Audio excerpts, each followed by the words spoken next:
Cheriyal times. మనం ఇప్పుడు సిద్దిపేట జిల్లా చేర్యాల మండలం అర్జున్పట్ల గ్రామంలో ఉన్నాం. ఇక్కడ మన వెనుక చూసుకుంటే చరిత్రకు నిలువెత్తు సాక్ష్యంగా అర్జున్పట్ల ప్రారంభంలోనే ఒక స్తూపం కనిపిస్తుంది. అసలు ఈ స్తూపం ఇక్కడ ఎందుకు నిర్మించారు, స్తూపం వెనుక జరిగిన చరిత్ర ఏంటిది, అసలు గ్రామస్తుల మాటల్లోనే తెలుసుకునే ప్రయత్నం చేద్దాం.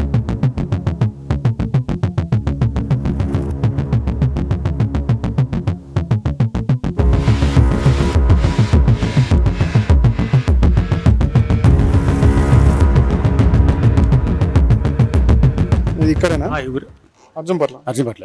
ఇక్కడ చూసుకుంటే చాలా రోజుల నుంచి ఇక్కడ స్తూపం ఉన్నది కదా, అసలు ఈ స్తూపం వెనుక చరిత్ర ఏంది? అసలు మా ఊరు పిల్లగాడే కదా, కుర్మల పిల్లగాడు సేలరా కనకయ్య అని ఇక్కడ 5వ తరగతి చదువుకొని దుల్లిమిట్ల హాస్టల్కి వెళ్ళిపోయాడు. హాస్టల్కి వెళ్ళి అక్కడ 7వ తరగతి చదువుతుండగా ఇక వాళ్ళు దళాలు వాళ్ళ దగ్గర భోజనానికి అటు ఇటు పోయి కొద్దిగా పరిచయం అయినట్టున్నది.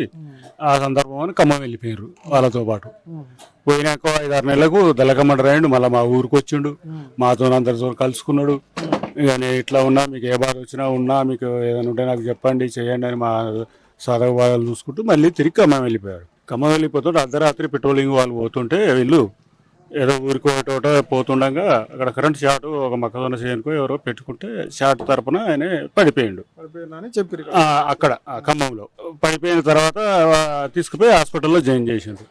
ఒక వారం రోజులు ఉన్న తర్వాత రేపు డిశ్చార్జ్ చేయనంగా ఈ పోలీసులకు ఎక్కడెట్లో ఇన్ఫర్మేషన్ పోయింది. హాస్పిటల్ నుంచే ఇన్ఫర్మేషన్ పోగానే అక్కడ పోగానే ఆయన రేపు డిశ్చార్జ్ అని ఆయన సమయం వరకే రాత్రి తీసుకుపోయి ఎన్కౌంటర్ చేశారు.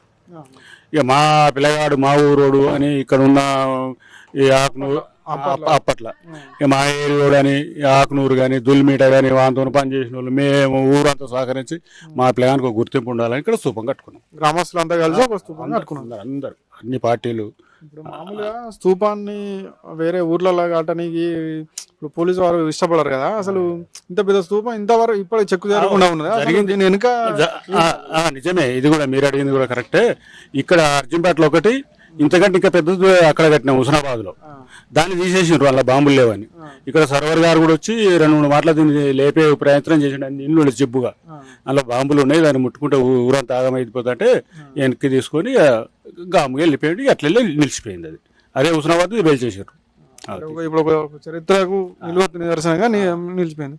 ఇప్పుడు దీన్ని చూసి ఇప్పుడు అంటే ఇప్పుడు ఎట్లా అంటే ఏమన్నా భయాందోళనకు గురయ్యే పరిస్థితులు ఉన్నాయా అసలు? దీన్ని ఇప్పుడు ఏం లేవు. అప్పుడు ఉండే, ఒకప్పుడు ఉండే ఏ పోలీసు వాళ్ళు ఇప్పుడు రాత్రి రోజు పాపం వాళ్ళ అమ్మ నాన్నకు వాళ్ళకి బాధలే ఉండే కొంచెం.